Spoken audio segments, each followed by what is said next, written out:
Maintenant, on nous amène dans des fables. Là où les docteurs de ce siècle nous disent, comme la femme est sortie de la côte de l'homme, donc la femme c'est un produit fini et que l'homme n'est pas un produit fini. Amen. Et des choses là, quand quelqu'un parle et insiste, ce sont des acclamations de maman, des offrandes qui se font. Amen. Et là on dit insiste. Et le prédicateur insiste. Amen. Parce qu'on a de la démangeaison. Et on ne comprend pas les dangers qu'il y a dans toutes ces choses-là. Bien-aimés dans les Seigneurs, le premier danger dans cela, c'est quoi? Parce qu'il y a la contradiction de la parole de Dieu. On présente Dieu comme quelqu'un qui a créé l'homme inachevé. Parce que si l'homme n'est pas un produit fini,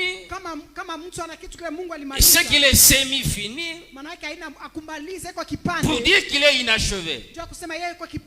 Or la Bible me dit ceci. Dans Genèse 2, Dieu a créé, lorsque Dieu a créé, il a achevé toute sa créature et il s'est reposé le 7e jour. Donc tout ce que Dieu a créé, Dieu a achevé. Il n'y a pas de produit semi-fini. Dieu a tout achevé. Amen. Amen. Dieu a tout achevé. Lui-même, Christ nous dit ceci.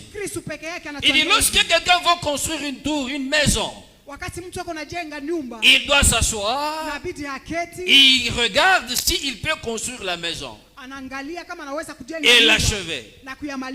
Mais s'il ne l'achève pas, qu'est-ce qui arrive? Les gens vont commencer à se moquer de lui. Les passants, quand ils regardent, ils trouvent la maison inachevée. Il dit, mais le monsieur était pressé de construire. Il n'a pas mesuré ce moyen. Il regarde là où amènent les aventures. Il n'a pas achevé. Amen. C'est-à-dire, si Dieu n'a pas achevé l'homme, c'est que Dieu s'est rendu l'objet de moqueries. Et lorsque les diables pouvaient regarder, tu vois, Dieu était pressé de créer l'homme. Regarde, il n'a pas su l'achever.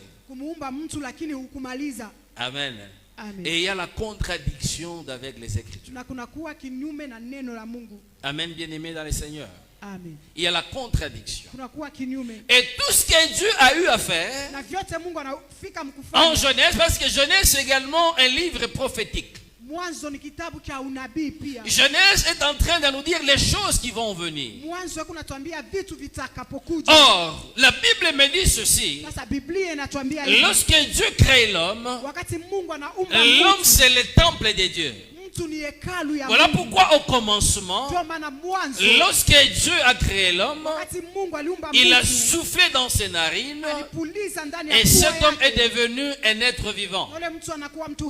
Comme je le dis souvent, lorsqu'on parle de ce souffle de vie, ce n'est pas pour une respiration ordinaire. Parce que Dieu avait dit à la terre de produire les animaux. Les animaux ont été produits par la terre. Amen, bien-aimés dans le Seigneur. Les animaux ont commencé à respirer, mais Dieu n'avait jamais soufflé dans leurs narines. Voilà pourquoi lorsque le prophète Job arrive, Job nous explique. Il dit dans l'homme c'est l'esprit, le souffle de Dieu vivant qui donne l'intelligence. Amen. Le souffle là c'est l'esprit de Dieu, c'est le Saint-Esprit. Dieu a fait de l'homme un temple. Amen. Et lorsque nous allons visiter notre frère Salomon,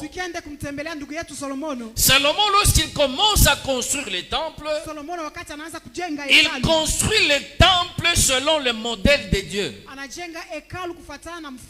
C'est lorsqu'on a achevé en respectant le modèle de Dieu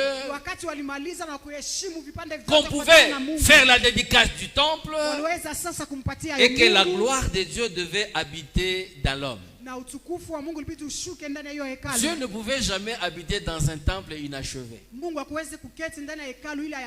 Ou un temple qui n'est pas construit selon ce modèle. La gloire de Dieu ne pouvait habiter que dans un temple achevé selon ce modèle. Et aussi l'homme est sémi. Fini, c'est que l'homme ne peut jamais être le temple de Dieu. Vous voyez comment est-ce que la prophétie est dérangée. Amen. Amen. Amen. Amen. Amen. Vous voyez comment est-ce que la prophétie est dérangée. Voilà pourquoi, bien aimés dans le Seigneur, ne soyons pas dans des sensations. Restons dans la parole de Dieu, dans les Écritures.